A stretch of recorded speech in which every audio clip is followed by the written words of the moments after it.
Storytel, un monde nouveau vous appelle.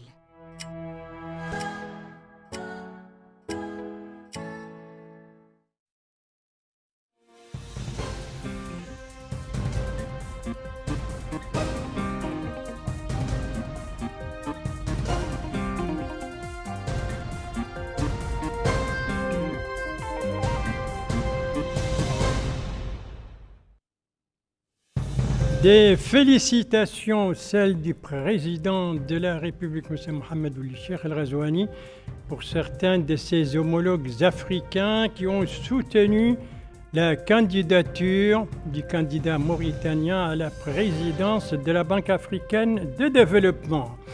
Une audience s'est accordée ce soir par le président de la République à une délégation sahraoui conduite par le président du Conseil national sahraoui. Des projets lancés ou inaugurés au niveau du Trarza, précisément la Muqata'a de Rosso, c'est sous la supervision du délégué général de Tazor. Tels étaient les principaux titres du journal. Et c'est parti, mesdames, mesdemoiselles, messieurs, bonsoir et bienvenue à votre 21h30 de ce vendredi 30 mai 2025. Deux activités présidentielles pour commencer ces 21h30. Eh bien, il s'agit de félicitations et d'une audience. Les félicitations sont celles adressées par le président de la République, M. Mohamed Ould Cheikh El Ghazouani, à certains de ses homologues africains qui ont soutenu la candidature du Dr Sidi Oulita à la présidence de la Banque africaine de développement. Des félicitations donc contenues dans un tweet rendu public hier soir sur la plateforme X. Que dit ce tweet? Haj Abdeladine. Merci aux dirigeants des pays frères et amis pour leur confiance et leur soutien décisif dans l'élection du candidat de la Mauritanie à la présidence de la Banque africaine de développement. La compétence remarquable des différents candidats a fait de cette élection un motif de fierté pour le continent africain. Je souhaite au Dr Sidi Oulita de réussir et espère qu'il sera à la hauteur des défis et des aspirations des peuples africains à promouvoir la coopération, l'unité et le développement global et durable qui répond à l'espoir des pères fondateurs tel que traduit par l'agenda 2063 de l'Afrique. Voilà donc pour ce tweet de félicitations à l'occasion de la signature de l'élection du candidat mauritanien à la tête de la Banque africaine de développement mauritanien, donc à la tête de la BAD. Dr Sidi Oulita est élu avec plus de 70% des voix. C'était hier lors de ce scrutin tenu à Abidjan, la capitale économique de la Côte d'Ivoire. Eh bien, une victoire diplomatique et une fierté pour la Mauritanie. Ça, c'était la première activité présidentielle dans ce journal. La deuxième activité dans ce journal, activité présidentielle bien entendu, il s'agit d'une audience dont on va voir les images bientôt. Une audience que le président de la République a accordée ce soir. On voit déjà le palais présidentiel et l'arrivée de cette délégation sahraoui conduite par le président du Conseil national sahraoui. Ça, c'était ce soir, en fin d'après-midi, disons. On le voit mettre un message écrit du président sahraoui destiné au président de la République. L'audience qui s'est déroulée en présence du ministre délégué, du ministre chargé du cabinet du président de la République, du ministre conseiller à la présidence de la République et du directeur général de la sécurité extérieure et de la documentation. Donc l'audience accordée par le président de la République fin d'après-midi ce soir à une délégation sahraoui, délégation conduite par le président du Conseil national sahraoui. Alors, de quoi on a discuté au cours de cette audience? Élément de réponse avec le président du Conseil national sahraoui, élément de réponse dans une déclaration qu'il a faite en arabe à l'issue de l'audience, déclaration dont voici l'essentiel avec El Hajj Abdallah Din. M.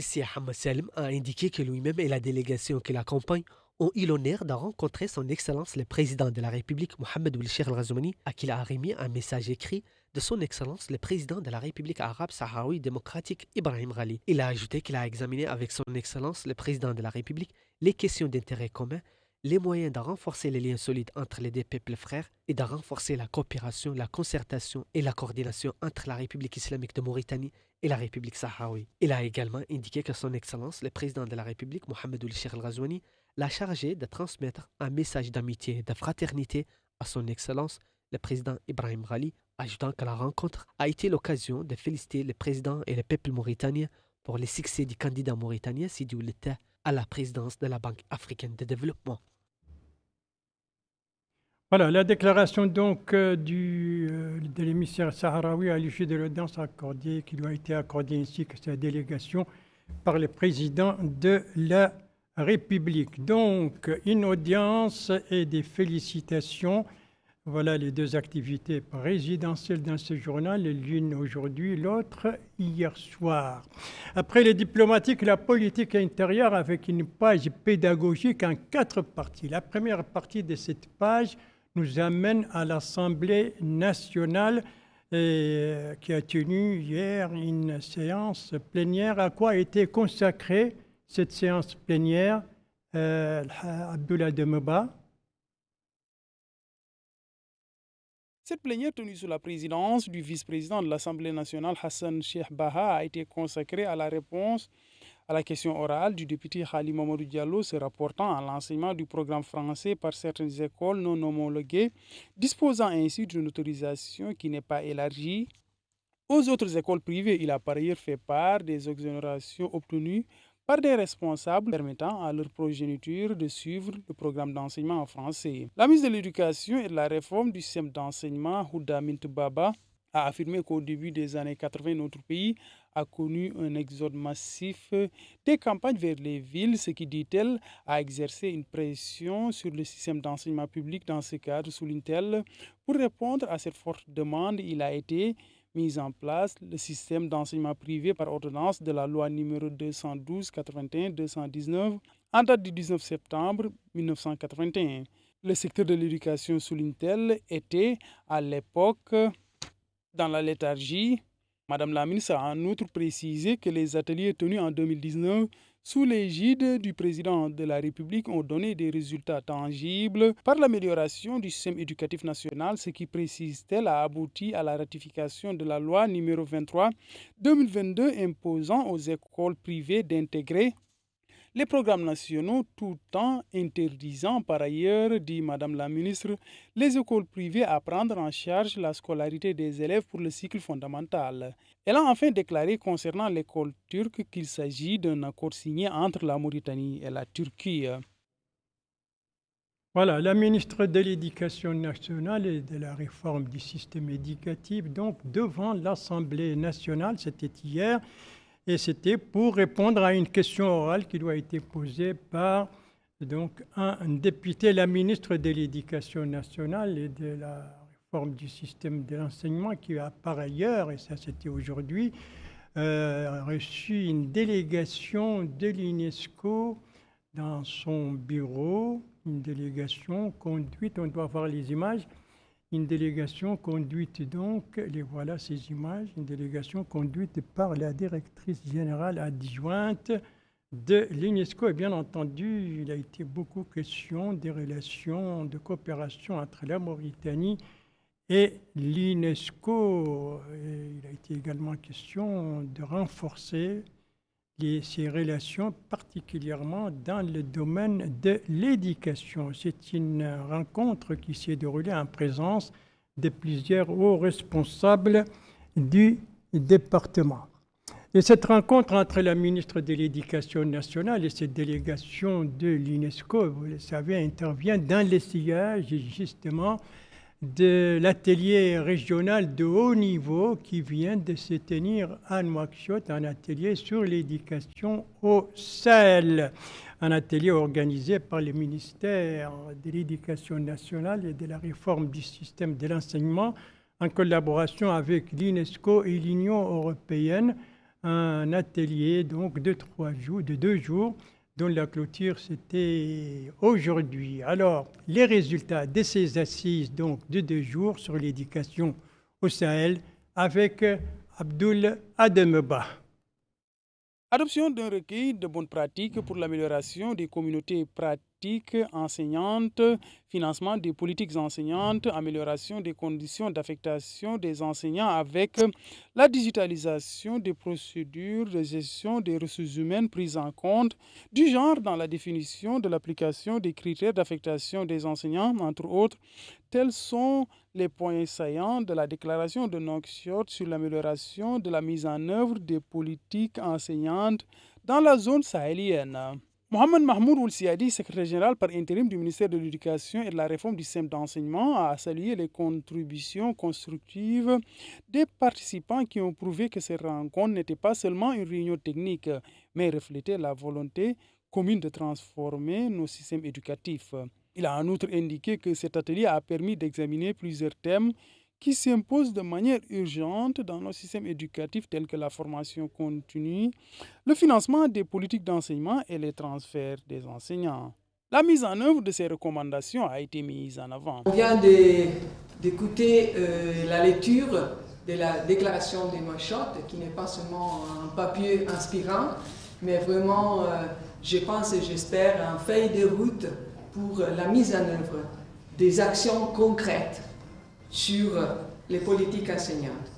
Et permettez-moi de souligner de la perspective de l'UNESCO au moins 4 avancées majeures issues de cet atelier, que je vois comme les pistes du travail plus, disons, efficace dans le futur proche. Premièrement, l'adoption d'un rituel des bonnes pratiques dans 3 domaines stratégiques: les financements des politiques enseignantes, les affectations équitables et efficaces des enseignantes et la dynamisation des communautés des pratiques enseignantes. Ce n'est pas seulement, disons, un catalogue, une liste de priorités, mais c'est surtout une véritable boussole régionale. Je pense et j'espère que cette boussole va vous accompagner dans les mois et dans les années prochaines. Rappelons que ces travaux ont permis de réunir des représentants du ministère de l'Éducation, du Mali, du Burkina Faso, de la Mauritanie, du Niger et du Tchad. C'est un atelier régional de haut niveau qui vient donc de se tenir à Nouakchott, clôture aujourd'hui, et qui portait sur le plaidoyer pour l'éducation dans les pays du Sahel. Et nous ne quittons pas cette page pédagogique sans parler de sa 4e partie, dernière partie, et qui également parle de l'UNESCO, qui vient donc, qui a fait l'objet aujourd'hui d'une cérémonie au niveau de l'université de Nouakchott, une cérémonie présidée par le ministre de l'Enseignement supérieur, de la recherche scientifique. Alors, sur quoi porter cette cérémonie, en quoi concerne, qu'est-ce qu'elle concerne? Al-Hajj Abdelladdine. Cette cérémonie officielle a été consacrée au lancement de la chaire UNESCO sur les sciences humaines numériques et l'innovation pédagogique au niveau de l'enseignement supérieur. Il s'agit d'une chaire académique qui sera en guise d'un centre scientifique pluridisciplinaire et un espace de formation de qualité pour le perfectionnement des compétences d'étudiants universitaires. Lors de cette cérémonie, le président de l'Université moderne de Nouakchott, M. Ali Mohamed Salim El-Boukhari, a remercié l'organisation de l'UNESCO pour l'ouverture de cette chaire académique numérique qui constitue une étape importante dans l'évolution de l'université envers l'excellence pédagogique et scientifique. De son côté, la directrice générale adjointe chargée de l'éducation au niveau de l'UNESCO a félicité la direction de l'Université de Nouakchott pour l'ouverture de cette structure de recherche. C'est une opportunité géniale, vraiment, pour vous tous et pour vous toutes. Et je pense que nous sommes aux côtés de la chaire pour faire que ça devienne les petits premiers pas pour faire de la Mauritanie, disons, à nouveau un centre d'excellence et de reconnaissance de la qualité de la recherche et de l'enseignement supérieur. Pour terminer, Pour sa part, la directrice générale de la chaire de l'UNESCO à la faculté des lettres et des sciences humaines a énuméré les objectifs et les catégories ciblées par cette chaire académique. La chaire Humanité numérique et innovation pédagogique pour la recherche supérieure en Mauritanie bénéficiera aux étudiants, aux enseignants, à l'université, aux chercheurs, à la société mauritanienne dans son ensemble en favorisant l'adaptation et l'intégration efficace des technologies numériques dans l'enseignement supérieur. Il est attendu de la chaire de contribuer efficacement à la transition numérique en Mauritanie, de renforcer l'accès à l'éducation numérique de qualité dans l'enseignement supérieur local. Quant au directeur du bureau régional de l'UNESCO au Maghreb arabe, a loué l'ouverture de cette chaire qui va de pair avec les initiatives académiques menées par sa structure. Nous avons ici les bases d'un projet prometteur pour appuyer de nouvelles coopérations au bénéfice des étudiants, des enseignants, des chercheurs et bien sûr plus largement de la société mauritanienne. Pour rappel, la chaire académique de l'UNESCO à l'université de Nouakchott vise entre autres à créer une plateforme numérique interactive dédiée aux ressources éducatives et à faciliter la réalisation des projets de recherche scientifique. Voilà donc cette cérémonie de lancement de cette chaire académique de l'UNESCO à l'université de Nouakchott. Ça, c'était donc ce matin. Merci de suivre les JTF de Mauritania. La suite du journal avec des projets, avec une mission médicale et avec une sensibilisation. Les projets annoncés nous amènent dans le département ou dans la Muqata'a de Rosso. Eh bien, il s'agit de projets soit inaugurés, soit lancés dans cette Muqata'a du Trarza, et cela sous la supervision du délégué général de Tazor. De quel projet s'agit-il? Élément de réponse avec ce reportage de notre correspondant permanent là-bas, Mohamed Ali Salek, compte rendu, revu en français par Bokar Baïleba. Première activité, la pose de la première pierre du projet de réalisation d'un réseau électrique dans le quartier PK7 de Rosso. Le projet s'inscrit dans le cadre du programme d'accès universel au service de l'énergie électrique. Le délégué général à la solidarité nationale et à la lutte contre l'exclusion, Cheikh Ould a été édifié sur les composants du projet, réseau de distribution moyenne tension d'une longueur de 1,4 km et d'un autre de basse tension d'une longueur de 8,8 km, permettant ainsi 300 branchements domestiques gratuits. Le montant de financement est de 14 millions d'anciennes ouguiyas. Deuxième activité. Là, il s'agit d'une inauguration d'un établissement scolaire. L'école El Mouhajirin, implantée dans le quartier PK7, dispose de 12 salles de classe, des bureaux administratifs, un logement pour le directeur et un autre pour le gardien. La troisième activité s'est déroulée dans la commune de Jidr el-Mahgan. Sur place, le délégué général de Taazour a inauguré 4 puits artésiens et des réseaux d'eau. L'objectif est de permettre de dynamiser le développement local. La quatrième activité a consisté en la remise de broyeuses à grains au profit d'un groupe de femmes, chefs de famille, de la localité de Koundi 3, relevant de la commune de Chiamama, c'est dans la Muqata'a de Teikan. Et dans une allocution prononcée à cette occasion, le délégué général à la solidarité nationale et à la lutte contre l'exclusion, Cheikh Ould a exprimé la volonté du président de la République, M. Mohamed Ould Ghazouani, de rapprocher les services de l'État des citoyens et prendre en charge les couches vulnérables. Il a assuré que Taazour œuvrera pour l'extension du réseau pour inclure les habitants des villages proches du réseau. De son côté, le maire de la commune de Jidr el-Mahgan a exprimé sa satisfaction pour ses réalisations en faveur des populations locales. Par ailleurs, le délégué général à la solidarité nationale et à la lutte contre l'exclusion s'est informé des travaux de réalisation d'une école. C'est dans la localité de Baraina, relevant de la Muqata'a de Rkiz. Voilà pour les activités du délégué général de Tazor au niveau du Trarza, des activités marquées notamment par le lancement ou l'inauguration de projets socio-économiques d'importance. L'actualité médicale à présent avec la présence d'une mission médicale marocaine au niveau du centre hospitalier national, une mission qui a entamé aujourd'hui ses opérations chirurgicales. Alors, dans quel domaine s'inscrivent ces opérations chirurgicales? Élément de réponse avec Abdoul Ademba. Cette mission médicale va mener une série d'interventions chirurgicales au profit des patients atteints des maladies du foie, des voies biliaires et du pancréas. Cette action s'inscrit dans le cadre d'un accord de coopération visant le lancement d'un programme médical d'envergure entre le Centre hospitalier national et le Centre hospitalier universitaire Ibn Sina de Rabat.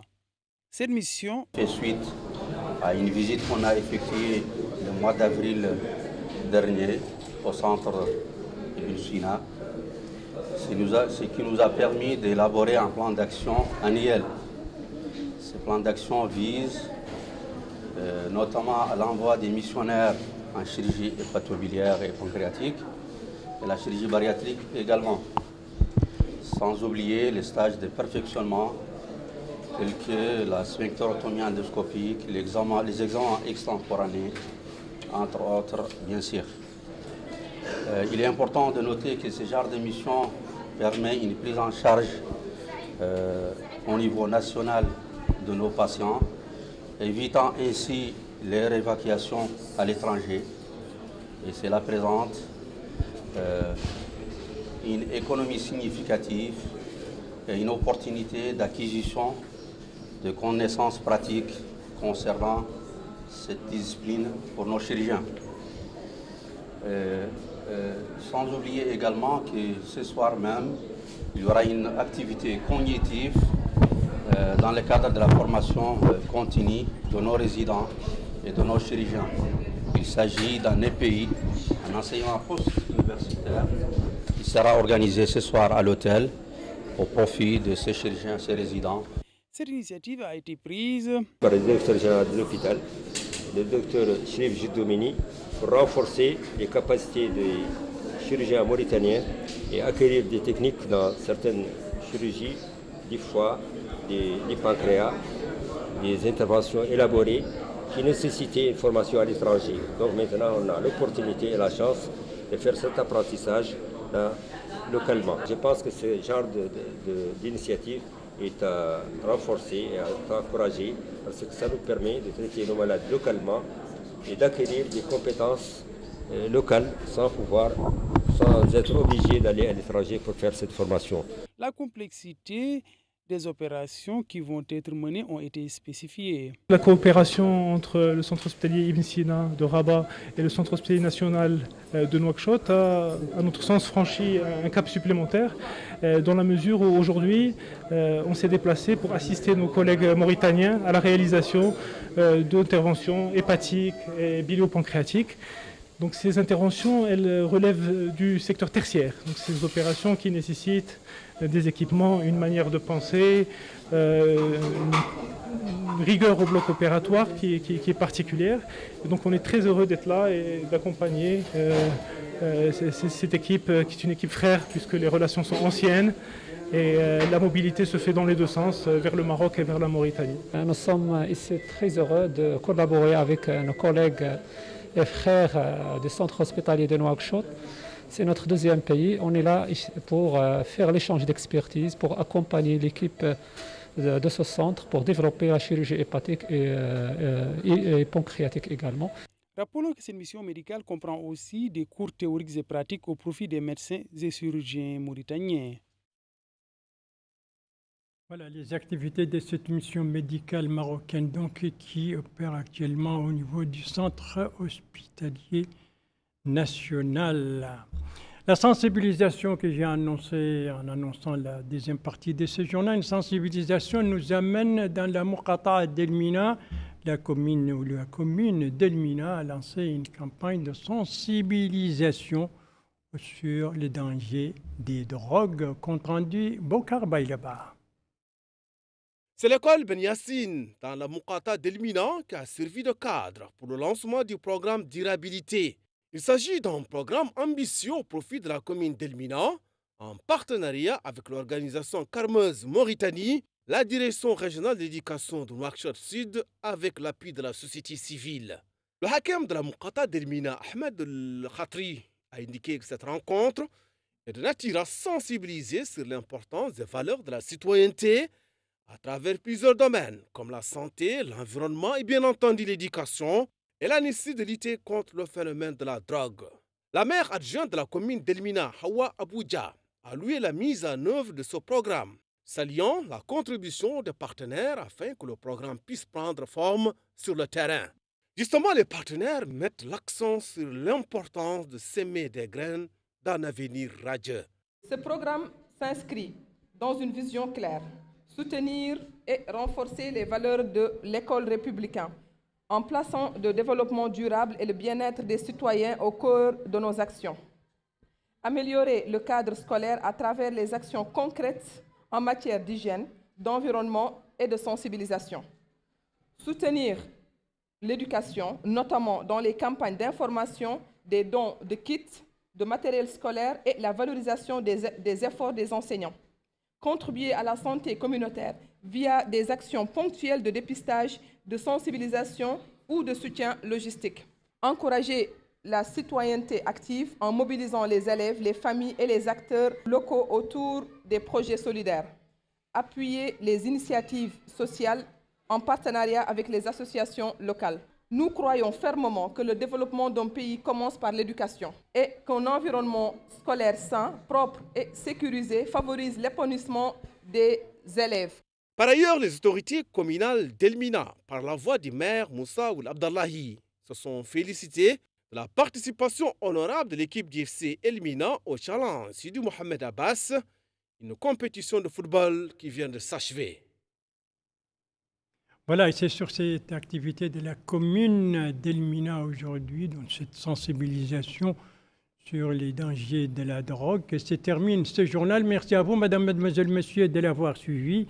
Merci bien entendu aux équipes rédaction et techniques qui ont participé à sa conception. Je vous en rappelle les principales informations.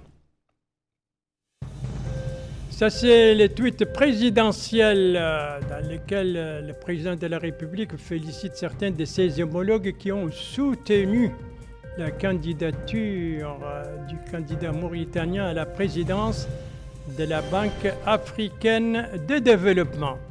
Ici, nous sommes au palais présidentiel toujours, où le président de la République a reçu aujourd'hui, en fin de journée, une délégation sahraoui conduite par le président du Conseil national sahraoui. Ici, nous sommes au Trarza avec le lancement ou l'inauguration de projets de développement sous la supervision du délégué général de Tazour.